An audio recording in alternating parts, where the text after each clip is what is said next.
Mes très chers amis, on est à 5783, Parashat Vaïra, Medaber Israël Chaviv Miraanana. Voilà, les enfants d'Israël sont descendus en Égypte. Ils vont souffrir pendant 210 ans, un martyre terrible. Et Moshe va venir les délivrer, dans notre parasha au moins partiellement. Et on ne peut pas ne pas souligner le rôle particulier qu'a joué le bâton de Moshe Rabbeinu. Ve'et hamate hazeh tikach beyadecha asher ta'aseh bo et haotot. Et ce bâton, tu le prendras dans ta main, par lequel tu feras les signes qui vont amener la délivrance d'Israël. Les prodiges vont être faits par ce bâton, vont être initiés par ce bâton. Le bâton de Moshe a déjà apparu dans la paracha précédente, où il était clair là-bas que pour convaincre les d'Israël que Moshe était bien l'envoyé d'Hachem pour les délivrer, alors Akashbourou a lui a demandé de prendre le bâton en main, de le jeter à terre. Il est devenu un serpent, il l'a repris par la queue et il est redevenu bâton. Mais ici aussi, devant Paro, en première instance en quelque sorte, quand il est venu demander de libérer les bénis d'Israël, là aussi, ce qui a joué, c'est le bâton de Moshe Rabbeinu. Ce qui est apparu comme important, c'est le bâton de Moshe Rabbeinu. Où effectivement, Paro, là aussi, lui a demandé, nous lachem mofet, faites pour vous, mofet, un prodige, qu'on voie, qu'on comprenne que vous êtes les envoyés de la divinité. Et le bâton, donc, en Égypte de Moshe, en Égypte aussi, a en quelque sorte été l'initiateur des plaies qui vont s'abattre sur le peuple égyptien et nous permettre de nous libérer. Pourquoi un bâton? Que signifie ce bâton? Et enfin, il faudra aussi préciser, pourquoi une galoute en Mitzrayim? Des Gdolé Elion, des gens d'une profondeur et d'une spiritualité invraisemblable. Le plus grand des Havot, Yaakov Avinu descend en Égypte, et tous les bénis d'Israël descendent en Égypte. Pourquoi devait-il subir un exil, Et deuxièmement, pourquoi une souffrance intense comme celle-là? On pourrait presque ajouter une question. Pour quelle raison Akadosh Baruch Hu a décidé que le peuple qui les asservirait, ce seraient les Mitzrim, les Égyptiens, et pour quelle raison devait-il aussi, finalement, disparaître de la surface de la terre, en tant que peuple puissant? Pour répondre à ces deux questions, on est obligé de remarquer que Moshe Rabbeinu avait entendu de la part d'Akadosh Baruch Hu dans la paracha précédente, jette ton bâtère arza, jette-le à terre. Et là, il est devenu serpent. Le serpent était le symbole aussi de la royauté égyptienne. Mais le serpent est aussi le serpent du début, des origines, et celui qui nous a fait perdre le Gan Eden. Chava et Adam Arishon se sont laissés séduire, et le serpent a provoqué le divorce, la séparation d'avec Hachem dans son Gan Eden. Et des épées flamboyantes nous en interdisent désormais l'accès. Ce bâton donc de Moshe qui est devenu serpent quand il est jeté à terre, qu'est-ce qu'il signifie? Quel indice Akadosh Baruch Hu nous donne?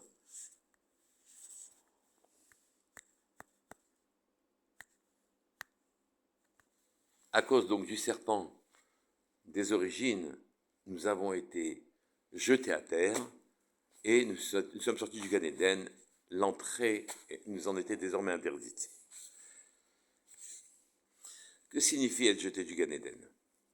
Ça signifie, en vérité, ne plus avoir de rapport avec notre Créateur. Il y a, en quelque sorte, relâchement du lien qui nous unit à lui.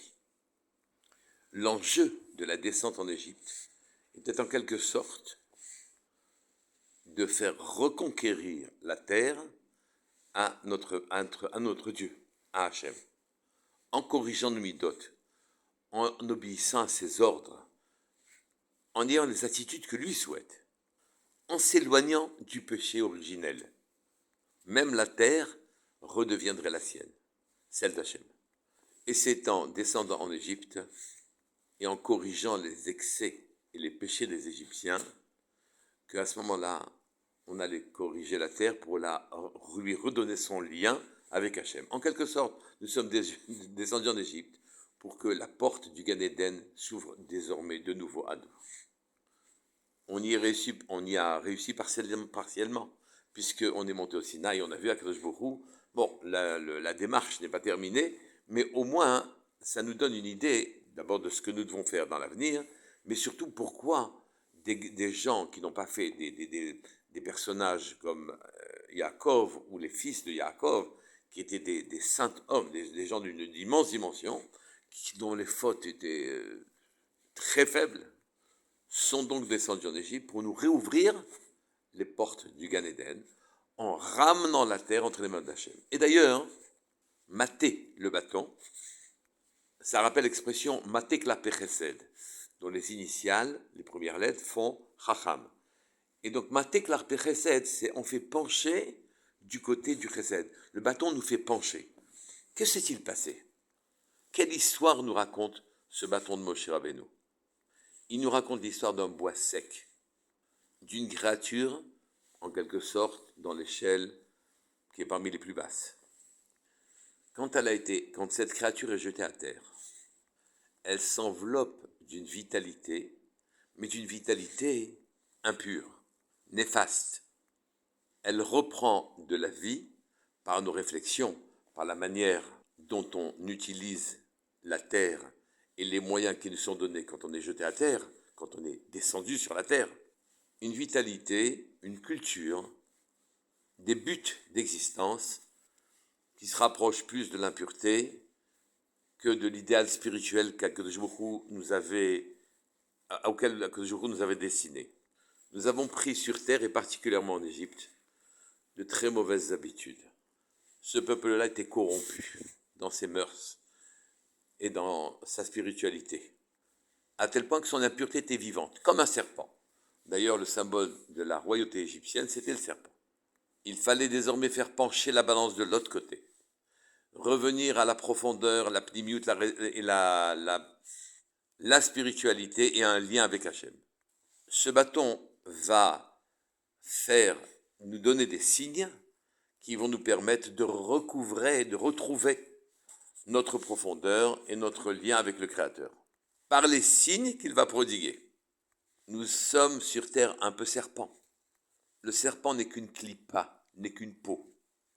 Il n'a pas de volume, il n'a pas d'épaisseur, il n'a pas de pulpe, il n'a pas de bien.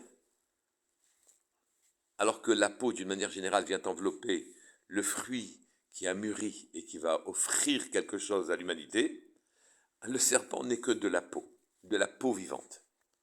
Et tout ce qui est jeté à terre, d'une manière générale, si on n'y prend pas garde, devient une peau. C'est ça que le bâton est en train de nous apprendre, le bâton de Moshe.